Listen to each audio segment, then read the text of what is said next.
नमस्कार। प्रजापिता ब्रह्मा कुमारी ईश्वरी विश्वविद्यालय में आज ज्ञान मंथन स्टूडियो में एक ऐसी दिव्य प्रभावान व्यक्तित्व जो पिछले 30 सालों से ब्रह्मा कुमारी ईश्वरी विश्वविद्यालय में अपने निस्वार्थ भाव से सेवाएं संभाल रही हैं। ऐसी दिव्य आत्मा जो हमारे ही सेवा केंद्र कलकत्ता म्यूजियम से आप वहां 1996 में आप वहां आई और आज दिन तक निर्भीक रूप से सेवाओं को संभालते हुए चल रही हैं। आइए जानते हैं कि यह यात्रा कैसी रही। दीदी ओम शांति। ओम शांति। दीदी, जब आप ब्रह्मा कुमारी नहीं बने थे, पहले किसकी पूजा करते थे आप? असल में हमें यह ज्ञान बहुत बचपन में मिला। बचपन से ही हमारे पूरे परिवार के अंदर में बहुत ही भक्ति भावना थी। तो हमारी माता जी विशेष करके शिव की पूजा और कृष्ण की पूजा बहुत करती थी। हम लोग बंगाली परिवार से हैं। हमारे पिताजी आर्मी में थे, तो इसीलिए ट्रांसफरेबल जॉब था। लेकिन बंगाली परिवार में जैसे हर कोई जानता है कि नॉनवेज सबसे ज़्यादा होता है। जी जी। लेकिन क्योंकि भक्ति भाव बहुत ज़्यादा था तो हमारे हफ्ते के 4 दिन शुद्ध भोजन ही घर में बनता था। अच्छा। बिल्कुल। और इसी कारण से जैसे सोमवार का व्रत रखा है तो मंगलवार नहीं खाना है, तो गुरुवार को माना जाता है, लक्ष्मी की पूजा है, तो शनिवार को माना गया, तो हफ्ते में 4 दिन तो वैसे ही शुद्ध भोजन हो गया। और क्योंकि भक्ति बहुत ज़्यादा थी तो कृष्ण की बहुत भक्ति, तो 16 सोमवार, तो इस तरीके से माने हमारी जो जर्नी शुरू हुई है बचपन से देखते हुए, वो बहुत आध्यात्मिक और बहुत ही सुंदर एक वातावरण के अंदर शुरू हुई है। मैंने घर में पूजा पाठ तो मम्मी के साथ आप भी जाते थे? हम जाते थे, हमारे मम्मी, हमारे पिताजी। ऐसा था कि हम दिल्ली में रहते थे जब ट्रांसफरेबल था पिताजी का दिल्ली में, तो प्राय छुट्टी लेकर हम लोग मथुरा, कभी वृंदावन, तो कभी वहां से हम लोग वैष्णो देवी का दर्शन करने, मतलब कि वो हर साल हर साल करते थे? हर साल में 2 बार 3 बार ऐसा होता था। अच्छा, क्योंकि आपके पिताजी जो है आर्मी में थे इसीलिए। बिल्कुल। तो फिर उसके बाद जो है आपका जो कारवां है ब्रह्मा कुमारी के संपर्क में आप कैसे आई? जब हम क्लास 8 में पढ़ते थे उस समय पर हमारे ही सहेली, तब वो हमसे 2 महीना पहले ज्ञान में चलना शुरू हुआ, और वो ज्ञान में चलती थी, उनका पूरा परिवार चलता था, तो हम लोग स्कूल में बातचीत करते थे। वो मुझे कुछ कुछ चीज़ें बताती थी और मैं वो सारी चीज़ें, क्योंकि मेरी बचपन से आदत थी, कुछ भी बाहर हो रहा है तो हम घर में आके जरूर बताते थे मम्मी को, पिताजी को। हम चारों के अंदर में बहुत फ्रेंडली नेचर बचपन से ही था, मतलब कि हम लोग चारों दोस्त जैसे हैं। 4 माना मम्मी पापा और हमारा छोटा भाई है जो कि अभी फिलहाल इंजीनियर है, वो भी कलकत्ता में ही जॉब करते हैं। तो हम चारों जो दोस्त जैसे, तो कुछ भी होता था हम चारों में आपस में शेयर करते थे बातों को। तो वही बातें हम अपने मम्मी को, पिताजी को बताते थे, तो उसके अंदर में वो शिव पिता परमात्मा की बातें बताती थी, तो हमारे पिताजी को, माताजी को सुनने में अच्छा लगता था, हम जो भी आके बताते थे। तो एक दिन ऐसा हुआ कि हम सुनते थे उनकी बातों को, तो मेरे फ्रेंड ने कहा कि चलो हम आश्रम जाएंगे गुरुवार को वहाँ पे, क्योंकि भोग मिलता है, प्रसाद मिलता है, तो तुम मेरे साथ चलना। तो एक दिन हमने कहा मम्मी को कि ऐसे वो बोल रही है कि वहाँ प्रसाद होता है शिव जी का, तो हम उसके साथ जाएं। तो परमिशन दिया, क्योंकि वो भक्ति में थे, तो इसलिए उन्होंने उस जगह पे रोक टोक नहीं थी।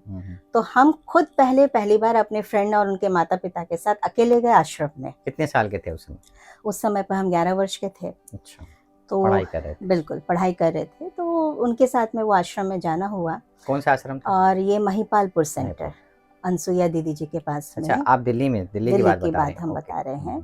तो ये वहाँ पे शुरुआत हुई हमारी, और वहाँ अनसुईया दीदी के पास, और वो छोटा सा उस समय पर सेंटर था, ये शुरुआत हुई। और दीदी को देखकर, और दीदी ने कहा कि नेक्स्ट टाइम जब आओगे, उनको बहुत अच्छा लगा, एक छोटी सी बच्ची आई है और इस तरीके से मिल रहे हैं, तो बहुत प्यार किया उन्होंने, और कहा नेक्स्ट टाइम जब आओगे तो अपने मम्मी पापा को लेकर आना। तो फिर मैंने ये बात आके घर में बताई और उन दोनों को सुनाया। इस तरीके से वहाँ पे 2 दीदियाँ रहती है, वाइट ड्रेस पहनते हैं, और वहाँ पे ऐसे गीत बजता है, अच्छा वायुमंडल लगा, मुझे बहुत अच्छा लगा। तो उसके नेक्स्ट डे ही उसके पेरेंट्स हमारे घर में आए, माना मेरे फ्रेंड के, और उन्होंने मेरे मम्मी पापा को कहा कि आप लोग भी एक बार चलो साथ में देखने के लिए। तो नेक्स्ट डे कहा, और उसके अगले दिन ही हमारे पेरेंट्स दोनों गए आश्रम में देखने के लिए। दूसरे दिन ही चले गए। क्या बात है, माना आपके बातों का प्रभाव पड़ता था? हमारे बातों का प्रभाव, या उनकी भक्ति भावना आप कह सकते हैं, उनके भगवान के प्रति आस्था कह सकते हैं। तो इसी कारण से उनको भी अच्छा लगा कि चलो कुछ आश्रम है, कोई मंदिर है, तो जाकर देखना चाहिए। वो लोग गए वहां पर देखने के लिए। लेकिन हम कहेंगे कि हमारी खुशकिस्मती रही कि नेक्स्ट डे वो गए हैं, तो दीदी ने उनको इंस्पायर किया कि आप कोर्स करो 7 दिन का।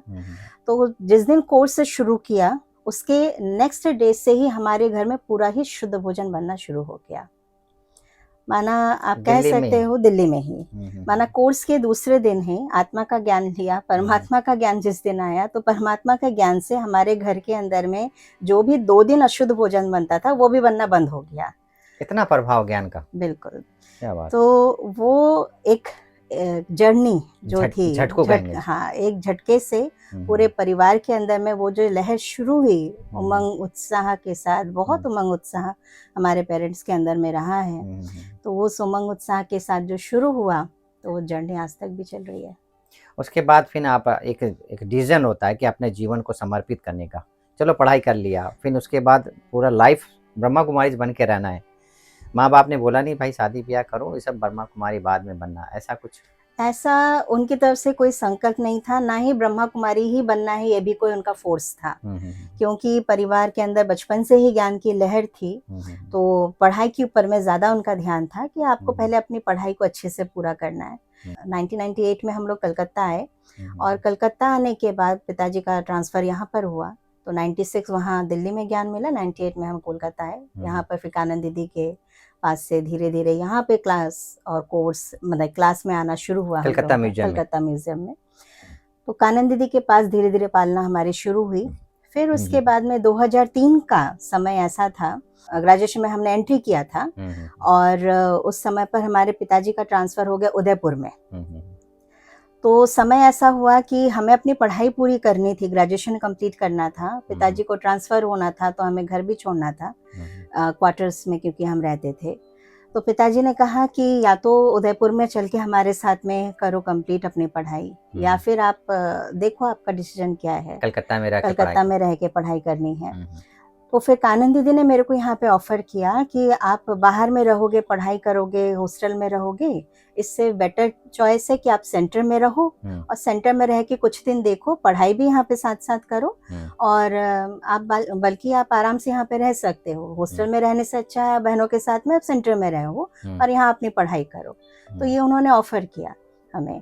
तो वो एक चांस हम कह सकते हैं कि वो एक मौका मिला हमें, और कानन दीदी के साथ जो उनका डिसीजन था, हमने भी घर में जाके जब ये डिस्कस किया, हमारे पेरेंट्स ने कहा, तो हमने कहा ट्राई करके देखते हैं उस समय पर कि कैसा होता है। ऐसा मन नहीं बनाया था कि हाँ अभी पढ़ाई करने के साथ यहीं पर समर्पण होना है, ये हमारे मन में नहीं था, क्योंकि फर्स्ट थॉट यही था कि अपनी पढ़ाई को कंप्लीट करना है।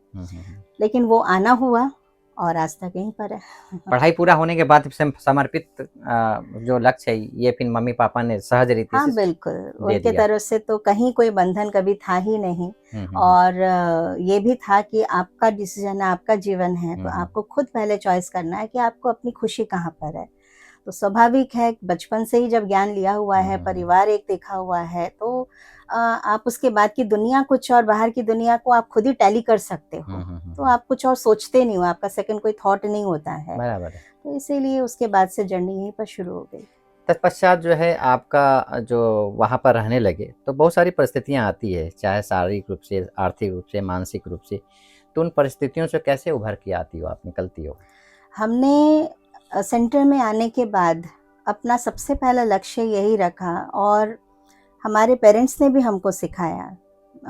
मैं बार बार बोल रही हूँ क्योंकि पिताजी का आर्मी का बैकग्राउंड था, तो उन्होंने अपने जीवन में बहुत परिस्थितियां देखी हैं, और उसी आधार से उन्होंने हमें बहुत मानसिक रूप से बल दिया। जैसे मैंने कहा कि हम अपने घर में बहुत बातों को शेयर करते थे, तो एक दोस्त जैसा हमारे एक संपर्क था उनके साथ में। तो कुछ भी बात होती थी, या हमें अगर कुछ चीज़ ऐसी लगती थी कि ये चीज़ हम इसको मेरे को सोल्यूशन चाहिए, तो हम उनके पास बोलते थे, ज़्यादातर करके पापा को, अपने पापा को बोलते थे।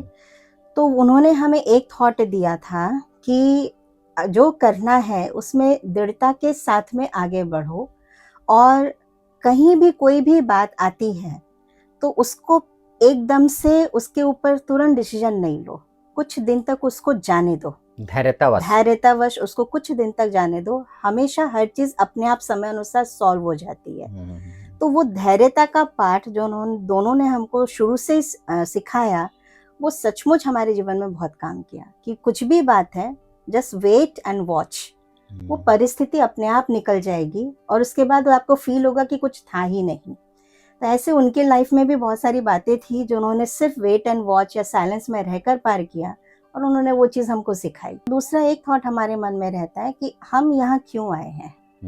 हम किसी को ना देख कर आए हैं, ना किसी के लिए आए हैं, हम खुद के लिए आए हैं और बाबा हमें जैसा देखना चाहता है हम उस लक्ष्य को लेकर हम आगे बढ़े। जब हम किसी और को देख ही नहीं रहे हैं, किसी के लिए ही नहीं है, तो और कोई दूसरा थॉट ही नहीं है। फिर कन्या वो जो 21 कुल का उद्धार करे और उस पथ पर आप आगे बढ़ती जा रही हैं। दीदी जैसे कि लोगों के जीवन में कोई ना कोई परिस्थितियां तो आई, आप उसके समाधान तो आपने बताया कि वैल्यूज को अपना दी, लेकिन जो कानन दीदी गई एक बहुत कम उम्र में, वो परिस्थितियों को कैसे आपने, क्योंकि दीदी ने ही आपको ऑफर दिया था और ऐसी दिल का टुकड़ा कोई चल जाता है, तो वो क्या भाव आपके मन में? दीदी के साथ तो हम कह सकते हैं हमारा संपर्क या संबंध कह सकते हैं ऐसा था कि वो बहुत अच्छी टीचर और साथ में बहुत अच्छी सहेली थी। मैंने उनका बहनों के साथ में जो संबंध था वो शायद ही हमने कभी किसी बड़ों के अंदर इतना फ्रेंडली रिलेशन देखा हो। बहुत ही एक अपनापन।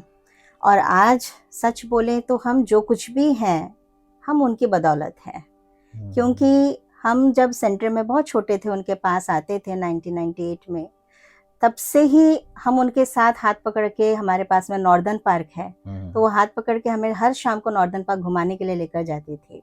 अच्छा। और वहीं पर ही वो जैसे हमें वहीं से ट्रेनिंग देना शुरू करती थी कि अगर 1 मिनट के लिए आपको परमात्मा का परिचय देना है तो आप क्या बोलोगे। अच्छा, इसको इंग्लिश में बोलकर दिखाओ कि इसको इंग्लिश में आप कैसे बोलोगे। आत्मा का परिचय, परमात्मा का परिचय, तो 1-1 मिनट के अंदर में आपको भाषण करना है। बंगाली हमारी इतनी ज़्यादा क्लियर नहीं थी क्योंकि हम बाहर में पूरा घूमे हुए हैं, तो इसीलिए बंगाली इतनी क्लियर नहीं थी। लेकिन दीदी को हमारे ऊपर इतना विश्वास था कि आपको ही करना है, तो वो लिखकर पहले खुद कोई भी बात, कोई भी भाषण बड़े स्टेज के ऊपर में, बहुत कम उम्र में उन्होंने कहा कि आपको सुनाना है तो पहले लिखकर सुनाओ। मैं ऐसे बैठी हूँ जैसे मैं ऑडियंस हूँ, आपको 3 मिनट में ये भाषण पूरा करना है। तो वो ऑडियंस की तरह सुनती थी, बिल्कुल एक बाहर वाले की तरह, साक्षी भाव से। और फिर वो मेरे को उस सारी चीज़ों को बताती थी कि इसमें ये चीज़ और ऐड करनी है या इस चीज़ को आपको निकालना है। मैंने हर एक छोटी से छोटी चीज़ हमने उनके आधार से बहुत कुछ सीखा है। तो स्वाभाविक है उनका हमारे जीवन से इस तरीके से एक अव्यक्त रूप से दूसरी पालना देना और फिजिकली नहीं होना, ये हमारे लिए बहुत बड़ा एक लॉस है। क्योंकि आज तक भी कोई भी बात होती है हम बिना उनके परमिशन के नहीं जाते थे। कुछ भी डिसीजन लेना हो, कुछ भी करना हो, हम उनसे परमिशन लेते थे, इसको कैसे करना है। उनकी गाइडेंस रहती थी हमारे साथ में, और वो जो गाइडेंस होती थी वो मतलब बिल्कुल परफेक्ट होती थी। हमारे जीवन में बहुत जगह पर उनकी गाइडेंस ही काम आई है, राइट वे में। तो ये हमारे लिए, हम सभी बहनों के लिए हम कह सकते हैं बहुत बड़ा एक लॉस हमें लगता है। लेकिन उसके साथ साथ उन्होंने हम लोग को इतना तैयार किया अंत समय के अंदर में, जैसे पहले शुरू में हर चीज़ में गाइड करते थे, अंत समय के अंदर में वो इतना विश्वास हम लोग के ऊपर दिखाते थे। कहते थे आप लोग आपस में चीज़ की प्लानिंग कर लो, कोई बड़ा प्रोग्राम है, प्रोजेक्ट है, आप इसकी प्लानिंग कर लो, उसके बाद मुझे आकर सुनाना और फिर मैं देखूंगी कि अगर कुछ करेक्शन करना तो मैं बता दूंगी, माना आप लोग पहले संभाल लो। तो उन्होंने हर चीज़ में छोड़ना शुरू कर दिया और हम लोगों का ही जो राय होती थी, निर्णय होता था, उसको वो ओके कर देती थी। तो उन्होंने अपने साथ रहते हुए ही हम लोग को तैयार कर दिया था पूरे रूप से। तो इसी कारण से आज भी हम कह सकते हैं उनके पीछे, और उनका जो सबसे मुख्य आधार रहा हमारे लिए वो था संगठन की मजबूती।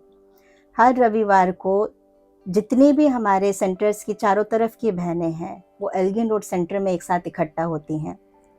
हर कोई बहन अपने अपने सेंटर से कुछ ना कुछ एक भोजन बनाकर लेकर आते हैं और हर रविवार को हम सब बहनें मिलकर पिकनिक करते हैं। अच्छा, आज तक भी।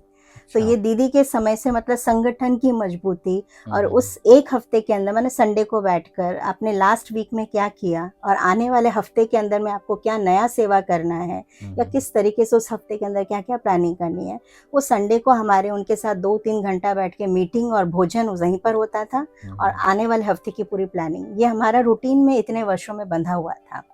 और यही कारण है कि आज भी हम लोग का बहनों का संगठन बहुत मजबूत है और बहुत स्नेह प्यार है। कानन दीदी का जो सेंटर है वहाँ से यात्रा है कहाँ कहाँ तक पहुँची है, सेवाओं का फील्ड जो है, कितने सेंटर, कितने गीता पाठशाला हैं, खासकर कलकत्ता म्यूजियम के अंतर्गत? करीब हमारे 70 सेंटर्स से हैं, सिक्किम वगैरह सब सिक्किम वगैरह सब कुछ लेकर, क्योंकि नॉर्थ बंगाल भी हमारे अंडर में आता है। झारखंड की तरफ में जाएं तो फिर यहाँ पर निरसा वगैरह भी, आसनसोल निरसा, ये सब भी, आसनसोल तो बंगाल में आ जाता है, लेकिन निरसा धनबाद का भी एक बॉर्डर हमारे इसमें आ जाता है। तो इसी आधार से 70 करीब सेंटर्स दीदी के अंडर में है। और अगर हम पाठशालाओं की बात करें, क्योंकि वो नॉर्थ बंगाल अगर पूरा ले लिया जाए और इस तरफ में सब ले लिया जाए तो करीब हमारे 500 के ऊपर पाठशालाएं और क्लासेस चलते हैं जो घर में माताएं बहनें चलाती हैं। माताएं बहनें मिलकर चलाती हैं। टोटल टीचर्स कितने हैं उसके अंडर में? अराउंड 200 करीब तो होंगे। 200 टीचर्स को तैयार किया है दीदी ने। आप सामान बनाया है। बिल्कुल। और नेचुरल है, बहुत सरल स्वभावी थी, मीठे बोल थे और उनके एक ही लगता था कि जो भी बाबा के बच्चा है भरपूर होके जाए। बहुत ज़्यादा। और मीठापन बहुत ज़्यादा था, बहुत ही ज़्यादा, क्योंकि वो किसी से भी मिलते थे तो स्वाभाविक है उसके साथ में उनका मिलना जो है वो बहुत ही इजी और फ्रेंडली नेचर था। तो इसी कारण से वो संस्कार उनको मिला परदादी से उनका संस्कार मिला। और उनका माने दादियों की जो पालना थी उनको दीदी ने अपने जीवन में पूरा उतारा। क्योंकि मैं जाता था, परदादी को कलकत्ता म्यूजियम में रहती थी उस समय, बहुत छोटा था, मैं अपनी माता जी के साथ जाता था। तो परदादी ने बहुत मीठे शब्दों से, उनके निर्मल शब्दों से, दादी बहुत प्यार से माता जी आ गई, भुजिया वाली माता जी आ गई, ऐसे शब्दों से उच्चारण करती थी, ऐसा लगता था जैसे कि अपना है। उसमें वो नहीं लगता था कि बहुत, वो बातों में ही ऐसा लग रहा था कि कोई ओरावान व्यक्ति अपने अंदर में बस कर रहा है, मैग्नेट खींच रहा है शब्दों में, क्योंकि शब्द इतने मीठे लगते थे दादी के। और वो जो है शब्द हमारी कानन दीदी ने उसको उतारा, बिल्कुल, खासकर शब्दों में। बिल्कुल। देखा दीदी, आपकी हॉबी क्या है? पढ़ने की, हमें पढ़ने का बहुत शौक है। तो इसीलिए किताबों के अंदर में और नई नई चीज़ों को रिसर्च करना या जानना, तो और साथ में क्रिएटिविटी, कुछ भी प्रोग्राम होता है ये दीदी से ही, वैसे हम कहेंगे कि ये गुण हमने अपने अंदर में लिया है कि कोई भी चीज़ उसको नवीनता के साथ में उतारो, एक चीज़ एक जैसे नहीं। तो माना पीपीटी के माध्यम से जो भी कोर्सेस है ब्रह्मा कुमारी के वैल्यूज है, वो आप कल कारखानों में जाकर आप लेक्चर कराते हैं? वो लेक्चर करवाते हैं, बहुत सारे हमारे इंस्टीट्यूशन से हैं, स्कूल से हैं, कॉलेजेस से हैं, तो यूथ की बहुत अच्छी सेवा वहाँ पर होती है। हमारी जेल की सेवा बहुत अच्छी है वहाँ पर, आज प्राय 10 वर्षों के ऊपर हो गया हमारी जेल की सेवाएं बहुत अच्छी चल रही है। तो जेल में भी गीता पाठशाला है? जेल के अंदर में हम कहेंगे उन्होंने एक कमरा दे दिया है, हमें एक हॉल दिया हुआ है जहाँ रेगुलर बेसिस पे क्लास करने वाले, हफ्ते में 4 दिन की क्लास होती है। अच्छा। तो रेगुलर बेसिस पे क्लास करने वाले, मुरली सुनने वाले वहाँ पे 150 जन हैं। अच्छा। 150 जो वहाँ पे कैदी हैं वो रेगुलर बेसिस पे मुरली सुनते हैं। और यहाँ तक कि ब्रह्मा कुमारी की उन सेवाओं को देखकर स्टाफ की भी बहुत अच्छी सेवा हुई है। तो इसीलिए हफ्ते में 4 दिन अगर इनकी सेवा होती है तो नेक्स्ट वीक के अंदर में स्टाफ की सेवा होती है। अच्छा। तो इस तरीके से साइमल्टेनियसली दोनों ही चलते हैं, स्टाफ की भी सेवा चल रही है तो कैदियों की सेवा भी चल रही है। बहुत बड़ी एक जिम्मेवारी आपको कानन दीदी जाने के बाद आपको मिली, अभी कैसा लग रहा है? कोई जिम्मेवारी का ताज, जैसे उस समय बच्ची थी आप और अभी आप जिम्मेवार हैं, क्योंकि सारे कारोबार आपको संभालना कोई बहुत बड़ा एक प्रकार से जिम्मेवारी संभालना, तो कैसा लग रहा है आपको अभी? जिम्मेवारी अगर हम लेंगे तो हमें सचमुच एक्चुअली देखा जाए तो सोचने से बहुत बड़ा बोझ लगेगा, लेकिन हमने उसको लिया नहीं है, उसको सोचा नहीं है। हम सोचते हैं कि दीदी अभी भी हमारे साथ में है, उनकी गाइडेंस है। जैसे हम पहले बाबा से बात करके, दीदी से बात करके जो भी बातें होती थी करते थे, आपस में बहनें पहले मिलकर बात करते थे, आज भी हम वही पैटर्न को यूज़ करते हैं। अच्छा। बहनें पहले आपस में मीटिंग करते हैं, हम लोग कोई भी बात होती है मिलते हैं, बात करते हैं आपस में, उसके बाद में जो डिसीजन समझ में आता है हम पहले साइलेंस में रहकर बाबा को सुनाते हैं, साथ में दीदी को भी सुनाते हैं कि ये चीज़ हम लोग करने जा रहे हैं। उसके बाद अगर अंदर से अंतरात्मा कहती है कि हाँ राइट है, इसमें आगे बढ़ो, तो हम आगे बढ़ते हैं। जैसे कि आप ब्रह्मा कुमारी से बन गए तो आपके मम्मी पापा भाई लोग सब ज्ञान में चलते हैं? हाँ बिल्कुल, बचपन से ही जैसे हमने कहा कि एक अच्छा। झटके से ही हम पूरा ज्ञान में आए, तो आज तक भी है। हमारी माता जी का भी ऐसा ही रहा कि कानन दीदी का शरीर शांत हुआ 9 तारीख को, मीन्स 9 मार्च ऑफ 2026 में, और हमारी माता जी का शरीर शांत हुआ है 4 तारीख को। 5 दिन के अंदर? बिल्कुल। अच्छा। 4 तारीख पहले हमारी माता जी का शरीर शांत हुआ और उसके बाद में कानन दीदी का शरीर शांत हुआ। तो वो ज्ञान के साथ में ही आगे बढ़े और ज्ञान लेकर ही वो आत्मा भी गई अपने साथ में। मम्मी भी ज्ञान में चलती थी? बिल्कुल, बचपन से ही। और उनका तबीयत ठीक नहीं था? उनका कुछ शारीरिक बीमारी था, इस कारण से उनका जल्दी शरीर शांत हुआ। दीदी आप जब मधुबन आती हो तो दादियों को देखती थी, अभी दादियाँ नहीं हैं, तो दादियों से क्या प्रेरणा आपने जीवन में दिया है कि दादियाँ की मनोभावना क्या बैठा रखा है आपने? दादियों की मनोभावना, क्योंकि हमने बचपन से दादियों को बहुत देखा है, और क्योंकि दिल्ली में रहते थे, दिल्लियों में दादियों का आना जाना बिल्कुल घरेलू जैसा बहुत नज़दीक होता था। तो इसीलिए दादी से सबसे पहले जो भावना हमारी थी वो था अपनापन माँ जैसा, माने इतना प्यार, इतनी निर्माणता उनके अंदर में। कौन उनके सामने जा रहा है, साधारण है, बड़ा है, कोई फर्क नहीं पड़ता था। बस उनको, उनके अंदर में जो सेवा भावना थी वो हमारे दिल को छू जाती थी। हमें याद है हम पांडव भवन में एक बार ऐसी पार्टी, छोटी छोटी पार्टियां उस समय पर जाती थी, 1998 की हम बात सुना रहे हैं। दिल्ली पांडव भवन? नहीं, ये अपने मधुबन पांडव भवन के अंदर में। तो वहाँ पे प्रकाश मणि दादी जी आ रहे थे, शाम के 6 बजे थे। तो साथ में मुनियन जी ने कहा कि दादी चलिए अंदर में, आप चाय पी के बैठिए। लेकिन दादी जी आंगन में बैठ गए एकदम से और कहा कि इतनी पार्टियां हैं, इतने सारे लोग हैं सामने, तुम चाय पी लेने के लिए क्या बुला रही हो, पहले हम सबसे मिल लें। तो दादी के सामने जितने उस समय पर थे भाई बहने, हम लोग सब ऐसे घूम रहे थे। तो दादी ने प्यार से सबको पहले एक एक जन को टोली खिलाई। उसके बाद दादी को मुनिवन जी बार बार बोलते रहे, दादी आपकी चाय ठंडी हो जाएगी, 2 मिनट पीकर आ जाइए, ये लोग तो बैठे ही हैं यहाँ से, कहीं नहीं जाएंगे। लेकिन दादी को पहले सेवा करनी थी। उसके बाद जब सबको टोली अपने हाथ से दी, दृष्टि दी, 2 मीठे शब्द सुनाए, तब दादी गई अंदर में अपना चाय नाश्ता जो भी लेने के लिए। तो ये छोटी छोटी चीजें जो हमने देखी थी उस समय पर, ये सचमुच दिल को छाप लग गई कि इनकी जो सेवाएं हैं वो अनकंडीशनल लव, और बाबा की पालना पहले सबको देनी है। तो ये देखा हुआ है। ये बात सही है कि 1994 में जब मैं मधुबन में था तो वहाँ दादी रहती थी। जब 96 का डायमंड हॉल का उद्घाटन हुआ तो आना जाना करती थी, लेकिन 97 से लेकर कंटिन्यू 2007 तक, मतलब 10 सालों दादी मधुबन से शांतिवन में कंटिन्यू रहने लगी। बिल्कुल, उनका आशियाना यही रह गया क्योंकि सेवाएं इतना बेहद हो गई।